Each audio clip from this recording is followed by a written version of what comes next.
নমস্কাৰ। আজি 18 জানুৱাৰী 2026। মই আজিৰ পৰা সম্পূৰ্ণ এটি সপ্তাহৰ বাবে ৰাশিফল কম, লগত দুই এখন চিঠি থাকিব। গতিকে প্ৰথমতে মই মেঘ ৰাশিসকলৰ ফলাফল কৈ আছোঁ। Ace of Swords and Knight of Swords, এই দুখন কাৰ্ড মতে বিভিন্ন দিশত সপ্তাহটোত ভাল ফল লাভ কৰিব পাৰিব। অৱশ্যে এই সপ্তাহটোত বাধা বিঘিনিৰ মাজেৰেও আপুনি আগবাঢ়িব পাৰিব। বিদ্যাৰ্থীসকলে কিছু বাধা পাব পাৰে, তথাপি সপ্তাহটোত সৰস্বতী দেৱীৰ পূজা হ'ব। গতিকে যিসকল বিদ্যাৰ্থী তেখেতসকলে দেৱী সৰস্বতীৰ পূজা পাতলত অংশগ্ৰহণ কৰক, দেৱীৰ অঞ্জলি লওক, নিশ্চয় ভাল ফল লভিব। আৰু মেঘ ৰাশিৰ জাতক জাতিকাসকলে এই সপ্তাহটোত ভ্ৰমণৰ সুযোগ পাব, ভ্ৰমণ কৰিব পাৰে, কিন্তু উত্তৰ দিশত ভ্ৰমণ বৰ্জনীয়। এই সপ্তাহটোত প্ৰেম প্ৰীতিৰ ক্ষেত্ৰত শুভ ফল পাব, বিয়া বাৰুৰ ক্ষেত্ৰত শুভ ফল। নিবনুৱাসকলে মধ্যম ফল, নিবনুৱাসকলৰ ভাল বেয়াৰ মাজেৰে যাব। এই সপ্তাহটোৰ একেবাৰে শেষৰ ফালে টকা পইচা হাতলৈ আহিব, ব্যৱসায় বাণিজ্যত উত্তম। সপ্তাহটোত আপুনি যদি দান ধ্যান কৰে, দেৱী সৰস্বতীৰ আৰাধনা কৰে, নিশ্চয় শুভ ফল পাব। আৰু লাকি কালাৰ হিচাপে গ্ৰীণ কালাৰ ইউজ কৰিব পাৰে। আনলাকি কালাৰ হ'ব ব্লেক, লাকি নাম্বাৰ হ'ব 1। বৃষ ৰাশি টৰাছ, পেণ্টাকুলছ এণ্ড চ'ৰ্টছ, এই দুখন কাৰ্ড মতে বিভিন্ন ব্যৱসায়ত আপুনি বিচৰা মতে আগবাঢ়িব পাৰিব। কষ্ট কৰিব লাগিব, তেতিয়া বাধা থাকিলেও আঁতৰিব। বিদ্যাৰ্থীসকলে উত্তম ফল লভিব। সপ্তাহটোত সৰস্বতী দেৱীৰ পূজা পাতল কৰক। গণেশ পূজা আছে 22 তাৰিখত, অহা 22 জানুৱাৰী। গতিকে সৰস্বতী দেৱীৰ পূজাৰ লগত গণেশ দেৱৰো পূজা পাতল কৰক, নিশ্চয় সপ্তাহটোত ফল লাভ কৰিব পাৰিব। ব্যৱসায় বাণিজ্যত আগবাঢ়িলেও লোহাৰ বেপাৰীৰ কিছু অশুভ ফল দেখুৱাই আছে। বিদ্যাৰ্থীসকলে যদি ক'ৰবাত যাত্ৰা কৰে তেতিয়া কৰিব পাৰিব। আৰু নিবনুৱাসকলে অৱশ্যে চাকৰি বাকৰিৰ পথ প্ৰশস্ত দেখুৱাই আছে। এই সপ্তাহটোত দূৰ ভ্ৰমণ নকৰিব, শনিৰ পূজা পাতল কৰিব পাৰে, শনি মন্দিৰ দৰ্শন কৰিব পাৰে। সপ্তাহটোত সৰু সুৰা দুৰ্ঘটনাৰ যুগ আছে, বিশেষকৈ সপ্তাহটোৰ শেষৰ ফালে ড্ৰাইভিং আদি নকৰিব। আৰু লাকি কালাৰ হিচাপে orange colour, red colour use কৰিব পাৰে। আনলাকি কালাৰ হ'ব ব্লেক, লাকি নাম্বাৰ হ'ব 4। মিথুন ৰাশি জেমিনি, ওৱান্স এণ্ড পেজ অফ চ'ৰ্টছ, এই দুখন কাৰ্ড মতে জীৱনত উন্নতি যেন আপুনি ফিল কৰিব। শত্ৰু বৃদ্ধিৰ যুগ প্ৰবল, শত্ৰুৱে আপোনাক অনিষ্ট কৰিব পাৰে, সাৱধান থাকক। কাজিয়া পেচালৰ সৃষ্টি হ'ব পাৰে, ইভেন ওচৰ চুবুৰীয়াৰ লগতো কাজিয়া পেচাল হ'ব পাৰে, সাৱধান হওক। টকা পইচা হাতলৈ আহিব। গতিকে এই সপ্তাহটোত অন্ধজনক দান ধ্যান কৰক, দেৱী সৰস্বতীৰ পূজা পাতল কৰক, কাৰণ 23 জানুৱাৰী সৰস্বতী দেৱীৰ পূজা। আৰু এই সপ্তাহটোত বাধা বিঘিনিৰ মাজেৰেও আপুনি লাহে লাহে আগবাঢ়িব পাৰিব। কোনোবাই আপোনাৰ অন্তৰত আঘাত দিব পাৰে, প্ৰেম প্ৰীতিত বাধা, হানি আদি। বিয়া বাৰুৰ ক্ষেত্ৰত বাধা আছে। এই সপ্তাহটোৰ শেষৰ ফালে টকা পইচা হাতলৈ আহিব। বৃহস্পতিবাৰ দিনটো পালন কৰক, ভাল ফল পাব। Lucky colour golden colour, lucky number, unlucky colour black colour. এতিয়া আহিছোঁ কৰ্কট ৰাশিলৈ, কেঞ্চাৰ, পেজ অফ ওৱান্স এণ্ড কাপছ, এই দুখন কাৰ্ড মতে যিকোনো দিশত সপ্তাহটোত আপুনি আগবাঢ়িব পাৰিব। অৱশ্যে ভ্ৰমণ আদিৰ ক্ষেত্ৰত উত্তৰ দিশ বৰ্জনীয়, তাৰমানে নৰ্থৰ ছাইডত ভ্ৰমণ নকৰিব। এই সপ্তাহটোত নিবনুৱাসকলে কিছু ভাল ফল আশা কৰিব পাৰে। চাকৰি বাকৰিৰ ক্ষেত্ৰত ভাল, প্ৰমোশ্যন আদিৰ ক্ষেত্ৰতো ভাল। ব্যৱসায় বাণিজ্যত মধ্যম ফল পাব। সপ্তাহটোৰ মাজভাগৰ পৰা লাহে লাহে টকা পইচাৰ হানি হ'ব, টকা পইচা লছ হ'ব পাৰে। নতুন ব্যৱসায় বাণিজ্যৰ আৰম্ভণি নকৰিব, পাৰ্টনাৰশ্বিপ ব্যৱসায়ত নাযাব, অশুভ ফল দিব। এই সপ্তাহটোত আপুনি যদি ভ্ৰমণ কৰে, নিজৰ লগত সদায় এটা ৰেড কালাৰৰ ৰুমাল ৰাখক। এনেও ৰেড কালাৰটো আপোনাৰ সপ্তাহটোত লাকি হ'ব। আৰু য়েল্ল' কালাৰ আনলাকি, লাকি নাম্বাৰ 8। এতিয়া আহিছোঁ এখন চিঠি লৈ। এখেতে তিনিচুকীয়াৰ পৰা লিখিছে। এখেতে জানিব খুজিছে গণেশ পূজা কেতিয়া, আৰু এই গণেশ পূজাতনো কেনেধৰণৰ নিয়ম কানুন মানি চলিব লাগিব। অহা 22 জানুৱাৰী গণেশ পূজা, তাৰমানে সৰস্বতী পূজাৰ আগদিনাখন। 23 জানুৱাৰী নেতাজী সুভাষ চন্দ্ৰ বসুৰ জন্মদিন। সুভাষ চন্দ্ৰ বসুৱে এই দিনটো জন্মগ্ৰহণ কৰিছিলে। আৰু এইবাৰ এই দিনটোতে সৰস্বতী দেৱীৰ পূজা পাতল হ'ব। ইয়াৰ আগদিনাখন 22 জানুৱাৰী গণেশ পূজা। আৰু অসমীয়া কেলেণ্ডাৰ মতে সেইদিনাখন মাঘ মাহৰ 7 তাৰিখ। আৰু অসমৰ প্ৰতিজন মানুহে এই গণেশ পূজা পালন কৰে। মাঘ মাহত শুক্লা চতুৰ্থীত গণেশ পূজা কৰা হয়, পিছদিনাখন শুক্লা পঞ্চমী, সৰস্বতী দেৱীৰ পূজা। মাঘ মাহৰ শুক্লা চতুৰ্থীক বিনায়ক চতুৰ্থী বুলিও কোৱা হয়। সিদ্ধিত এটা গণেশৰ 108টা নাম, ইয়াৰ ভিতৰত বিনায়কো হ'ল এটা নাম। বিনা আৰু অয়ক সংস্কৃত শব্দ। বিনা মানে দুৰ্বল আৰু অদক্ষ আৰু আয়ক মানে নেতৃত্ব দিয়া তাৰমানে দুৰ্বল মানুহকো যোনে নেতৃত্ব দিয়ে তেওঁ হৈছে বিনায়ক মানে গণেশদেৱ। মাঘ মাহত গণেশদেৱৰ পূজা পাতল কৰিলে সকলো ফালেদি শুভ ফল লাভ কৰিব পৰা যায়। বিশেষকৈ পিতৃ মাতৃ নতুবা জ্যেষ্ঠজনৰ বাবে খুব গুৰুত্বপূৰ্ণ। বহু সময় আমালৈ খবৰ আহে যে পিতৃ মাতৃ সন্তানৰ বাবে যথেষ্ট চিন্তিত, সন্তানসকলে জীৱনত আগবাঢ়িব পৰা নাই। গতিকে তেওঁলোকে যদি মাঘ মাহৰ চতুৰ্থীত ফুল দুৱৰি লাড্ডু মদকেৰে গণেশৰ আৰাধনা কৰে তেতিয়া অতি সুফল লাভ কৰিব পাৰে। কথাত আছে যে কথা কয় মানে বিশ্বাসে মিলাই হৰি তৰ্কে বহুদূৰ। গতিকে অন্তৰত বিশ্বাস লৈ গণেশদেৱৰ আৰাধনা কৰক, সেই দিনটোত নিশ্চয় ফল পাব।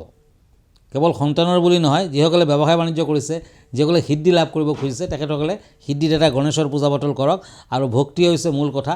সেইদিনাখন যিমান সময় পৰা যায় আপুনি ওম গাং গণেশায় নমঃ বুলি মন্ত্ৰোচ্চাৰণ কৰি থাকিব গোটেই দিনটো, তেতিয়া নিশ্চয় গণেশদেৱৰ আশীৰ্বাদ লাভ কৰিব পাৰিব। আৰু এখন চিঠি, এইখন সৰস্বতী পূজা সম্পৰ্কে লিখিছে। হয়, 23 জানুৱাৰী সৰস্বতী দেৱীৰ পূজা। আৰু এই সৰস্বতী পূজাত শুভ্ৰ বস্ত্ৰ পৰিহিতা বগা পদুম বা ৰাজহাঁহৰ ওপৰত বহি থকা অৱস্থাত দেৱীক দেখা যায়। তেওঁ বগা সাজে পবিত্ৰতা আৰু শান্তিক বুজায়। তেওঁৰ বিনাই সকলো সৃষ্টিশীল কলা আৰু বিজ্ঞানৰ মাজত সম্প্ৰীতি আদি বুজায়। যিসকল গান বাজনাত, যিসকল আৰ্ট কালচাৰত আছে তেখেতসকলে কিন্তু দেৱী সৰস্বতীৰ পূজা পাতল কৰিব লাগে। আৰু যিসকল বিদ্যাৰ্থী তেওঁলোকেতো সৰস্বতী দেৱীৰ অঞ্জলি ল'বই লাগিব, সৰস্বতীৰ পূজা পাতল কৰিবই লাগিব। নতুনকৈ যদি বিদ্যা আৰম্ভ কৰে শিশুসকলৰ চক পেঞ্চিলেৰে স্লেটত আখৰ লিখা হয় আৰু বিদ্যাৰম্ভৰ দিন। ছাত্ৰ ছাত্ৰী, সংগীতজ্ঞ, শিল্পীসকলে তেওঁলোকৰ কিতাপ, বহী, কলম, বাদ্যযন্ত্ৰ আদি দেৱীৰ চৰণত অৰ্পণ কৰে আৰু অঞ্জলিৰ পাছত আকৌ ঘৰলৈ লৈ আনে। গতিকে এই দিনটোত দেৱীৰ আশীৰ্বাদ প্ৰাপ্তিৰ বাবে আপুনি হালধীয়া কালাৰটো বেছিকৈ ইউজ কৰক আৰু বগা কালাৰটো ইউজ কৰিব পাৰে, তেতিয়া নিশ্চয় দেৱীৰ আশীৰ্বাদ লাভ কৰিব পাৰিব। কিন্তু মনত ৰাখিব, বিদ্যাৰ্থীসকলে দেৱীৰ অঞ্জলি ল'বলৈ নাপাহৰিব। ধন্যবাদ। এতিয়া আকৌ ৰাশিফললৈ হেংমেন এণ্ড ওৱান্স। সিংহ ৰাশি, লিঅ'। শত্ৰু বৃদ্ধিৰ যুগ প্ৰবল, ক'তো যাত্ৰা কৰোঁতে সাৱধান হওক। সপ্তাহটোত খৰচা পাতি বৃদ্ধি হ'ব। বিদ্যাৰ্থীসকলৰ অৱশ্যে শুভ ফল। এই সপ্তাহটোত কেতুৰ বাবে যথেষ্ট বেছি দেখুৱাই আছে। কেতুৰ প্ৰতিকাৰ কৰক। পাৰিলে সপ্তাহটোৰ যিকোনো এদিনা ধোঁৱাপতি দেৱীৰ মন্দিৰ দৰ্শন কৰক, ফল পাব। দুৰ্ঘটনা আদিৰ কাৰকতা। মংগলবাৰ দিনটো পালন কৰক আৰু এই সপ্তাহটোত হনুমান দেৱৰ আৰাধনা কৰক। বিদ্যাৰ্থীসকলে উত্তম ফল লভিব। এই সপ্তাহটোৰ শনিবাৰ দিনা শনি মন্দিৰ দৰ্শন কৰক। লাকি কালাৰ হ'ব red and orange, unlucky colour হ'ব য়েলো, লাকি নাম্বাৰ হ'ব 9। এতিয়া আহিছোঁ কন্যা ৰাশিলৈ। নাইট অফ ওৱান্স এণ্ড কাপছ। এই দুখন কাৰ্ডত দেখুৱাই আছে সপ্তাহটোত কিছু ভাগ্যই আপোনাক সহায় কৰিব, টকা পইচা হাতলৈ আহিব। এই সপ্তাহটোত শুক্ৰ গ্ৰহৰ কিছু অশুভ ফল দেখুৱাই আছে। সপ্তাহটোত বিদ্যাৰ্থীসকলে অতি শুভ ফল লাভ কৰিব পাৰিব, উত্তম ফল দেখুৱাই আছে। পাৰিলে সৰস্বতী দেৱীৰ আৰাধনা কৰক, কাৰণ 23 জানুৱাৰী দেৱী সৰস্বতীৰ পূজা, সেইদিনাখন সৰস্বতী পূজাত অংশগ্ৰহণ কৰক, নিশ্চয় ভাল হ'ব। এই সপ্তাহটোত প্ৰেম প্ৰীতিৰ ক্ষেত্ৰত যথেষ্ট ভাল, বিয়া বাৰুৰ ক্ষেত্ৰত ভাল। সপ্তাহটোত দূৰ ভ্ৰমণ নকৰিব, ড্ৰাইভিং কৰোঁতে সাৱধান হওক। শনিবাৰ দিনটো পালন কৰক, ভাল ফল লভিব। কন্যা ৰাশিৰ জাতক জাতিকাসকলে এই সপ্তাহটোত গ্ৰীণ কালাৰ বেছিকৈ ইউজ কৰক, ব্লেক কালাৰ অশুভ হ'ব, লাকি নাম্বাৰ হ'ব 3। তুলা ৰাশি, Libra. King of swords and cups. এই দুখন কাৰ্ড মতে আপোনাৰ যাত্ৰা শুভ, পদোন্নতি, মৰ্যাদা বৃদ্ধি আদি দেখুৱাই আছে। আপোনাৰ যদি কিবা প্ৰতিভা আছে আপুনি সপ্তাহটোত সন্মান পাব, স্বীকৃতি পাব, ভাল ফলে দেখুৱাই আছে। এই সপ্তাহটোত টকা পইচা হাতলৈ আহিব। অৱশ্যে যান বাহনৰ পৰা সাৱধান হওক।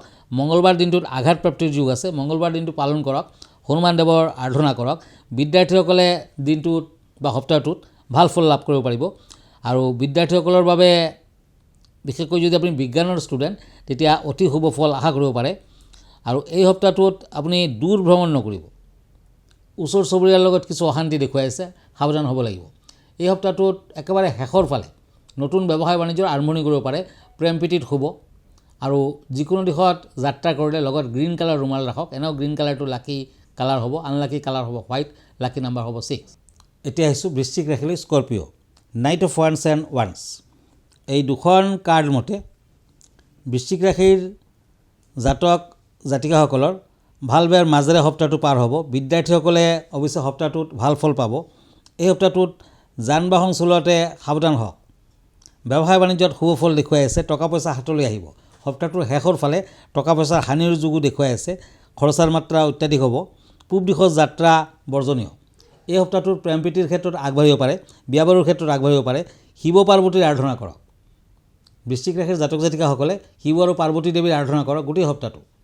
এই সপ্তাহটোত আপুনি যদি ভ্ৰমণ কৰে নিজৰ লগত কেইটামান কৰি ৰাখক। সপ্তাহটোৰ লাকি কালাৰ হ'ব হোৱাইট, আনলাকি কালাৰ হ'ব ব্লেক, লাকি নাম্বাৰ হ'ব 6। এতিয়া আহক ধনু ৰাশিলৈ, চেটেৰিয়াছ, the হেংমেন and Page of once. এই দুখন কাৰ্ড মতে বিভিন্ন ধৰণৰ বাধা বিঘিনি দেখুৱাই আছে। যাত্ৰা কৰোঁতে সাৱধান হওক, সপ্তাহটোত যাত্ৰা নকৰিব। টকা পইচা আদি হাতলৈ আহিলেও খৰচাৰ মাত্ৰা বেছি হ'ব। বিদ্যাৰ্থীসকলৰ শুভ ফল দেখুৱাই আছে। অৱশ্যে সপ্তাহটোত মাজভাগত দুৰ্ঘটনাৰ যোগ আছে, গতিকে এটা তামৰ আঙুঠি পিন্ধক। ড্ৰাইভিং কৰোঁতেও আপুনি সদায় সাৱধান হওক সপ্তাহটোত। শনিবাৰ মঙ্গলবাৰ দিনটো পালন কৰক। প্ৰেম প্ৰীতিৰ ক্ষেত্ৰত শুভ ফল দেখুৱাই আছে। শনি মন্দিৰ দৰ্শন কৰক, ভাল ফল দিব। এই সপ্তাহটোত আপুনি লাকি কালাৰ হিচাপে স্কাই ব্লু ইউজ কৰক, লাকি নাম্বাৰ 3, আনলাকি কালাৰ হ'ব ৰেড। এতিয়া আহিছোঁ মকৰ ৰাশিলৈ, কেপ্ৰিকৰ্ণ, কাপছ এণ্ড ওৱান্স। এই দুখন কাৰ্ড মতে মকৰ ৰাশিৰ জাতক জাতিকাসকলে ভ্ৰমণ আদি কৰিব পাৰে, নতুন ব্যৱসায় বাণিজ্যৰ আৰম্ভণি কৰিব পাৰে। চাকৰিয়ালৰ শুভ, নিবনুৱাসকলৰ শুভ। কিন্তু এই সপ্তাহটোত খাদ্যদ্ৰব্যৰ ব্যৱসায় নকৰিব। ফুড আইটেমৰ ব্যৱসায় কৰিলে কিন্তু আপোনাৰ কিছু অশুভ দিশ দেখুৱাই আছে, টকা পইচা হানি হ'ব পাৰে। প্ৰেম প্ৰীতিৰ ক্ষেত্ৰত অতি অশুভ ফল, বিয়া বাৰুৰ ক্ষেত্ৰত বাধা থাকি যাব পাৰে। এই সপ্তাহটোত যিসকল মকৰ ৰাশিৰ জাতিকা তেখেতসকলে বিদ্যা লাভৰ ক্ষেত্ৰত সাৱধান হওক। আৰু যিহেতু সপ্তাহটোত সৰস্বতী দেৱীৰ পূজা, আপুনি অঞ্জলি ল'বলৈ নাপাহৰিব। এই সপ্তাহটোত আপুনি সদায় নিজৰ লগত বেলপাত ৰাখি যাত্ৰা কৰক। Lucky number 3, lucky colour red, unlucky colour yellow. এতিয়া আহিছোঁ কুম্ভ ৰাশিলৈ, Aquarius, page of swords and swords. এই দুখন কাৰ্ড মতে ব্যক্তিগত জীৱনত উন্নতি দেখুৱাই আছে। অৱশ্যে শত্ৰু বৃদ্ধিৰ যুগ প্ৰবল সপ্তাহটোত। কাজিয়া পেচালৰ সৃষ্টি হ'ব পাৰে, বন্ধুও আপোনাৰ শত্ৰু হ'ব পাৰে। বন্ধু বান্ধৱৰ পৰা অকণমান সাৱধান হওক। টকা পইচা হাতলৈ আহিব। অন্ধজনক মিঠাই খাবলৈ দিয়ক। এই সপ্তাহটোত বাধা বিঘিনিৰ মাজেৰেও লাহে লাহে আগবাঢ়িব পাৰিব। কোনোবাই অন্তৰত আঘাত দিব পাৰে, সাৱধান হওক। প্ৰেম প্ৰীতিৰ ক্ষেত্ৰত অতি অশুভ ফল।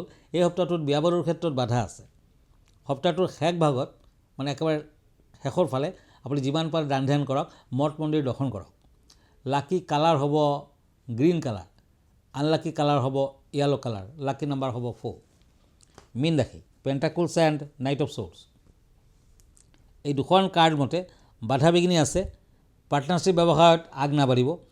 এই সপ্তাহটোত বিদ্যাৰ্থীসকলে অৱশ্যে ভাল ফল পাব। উচ্চ শিক্ষাৰ যুগত শুভ ফল। নতুনকৈ যদি ক'ৰবাত যাব লাগে, যাত্ৰা কৰিব লাগে, তেতিয়া সাৱধানে কৰক। এই সপ্তাহটোত টকা পইচা হাতলৈ আহিলেও খৰচাৰ মাত্ৰা অত্যাধিক হ'ব। ব্যৱসায় বাণিজ্যত মধ্যম ফল পাব। সপ্তাহটোৰ শেষৰ ফালে প্ৰেম প্ৰীতিত শুভ, বিয়া বাৰুৰ ক্ষেত্ৰত শুভ। এই সপ্তাহটোত পাৰিলে তামৰ আঙুঠি পিন্ধক। কপাৰ কালাৰ লাকি কালাৰ হ'ব, আনলাকি কালাৰ হ'ব য়েলো, লাকি নাম্বাৰ হ'ব 8। ধন্যবাদ। আজি ইমানতে, আকৌ লগ পাম নেক্সট উইকত। আৰু মনত ৰাখিব, এই সপ্তাহটোত যদি আপোনাৰ এক্সাম আদি আছে, বিশেষকৈ সৰস্বতী পূজাৰ দিনা চাগে নেটৰ এক্সাম আছে, গতিকে এক্সাম দিয়াৰ আগত আপুনি দেৱী সৰস্বতীৰ ওচৰত যাই কেনে নিজ নিজ ৰাশি মতে পেন ইউজ কৰিব। সেই পেনটো দেৱী সৰস্বতীৰ ভৰিত টাচ কৰাই কেনে আপুনি সেই পেনেৰে লিখিব। পাৰিলে পুৱা ভাগতে অঞ্জলি লওক, দেৱীৰ অঞ্জলি লওক। আৰু সৰস্বতী ভৰিৰ পৰা অকণমান ফুল বেলপাত নিজৰ লগত ৰাখক। তাৰপাছত এক্সামলৈ আগবাঢ়ক, আপুনি নিশ্চয় শুভ ফল লাভ কৰিব পাৰিব। আৰু মনত ৰাখিব, মই ফেচবুকত আছোঁ, ইনষ্টাগ্ৰামত আছোঁ আৰু ইউটিউবতো আছোঁ। যদি ব্যক্তিগতভাৱে মোৰ লগত লগ ধৰিব খোজে, তেতিয়া আমাৰ ঠিকনা এষ্ট্ৰলজাৰ কিৰো য়াং, Ratnakuber gems and jewellery, Manipuri Basti, Guwahati 7, Paltan বজাৰ। ফোন নম্বৰটো হ'ল 8822911171। আৰু এটা নম্বৰ হ'ল 9957421212। আমাৰ ইমেইল এড্ৰেছটো হ'ল kiroyangastrologer@kiroyang.com। ধন্যবাদ, নমস্কাৰ।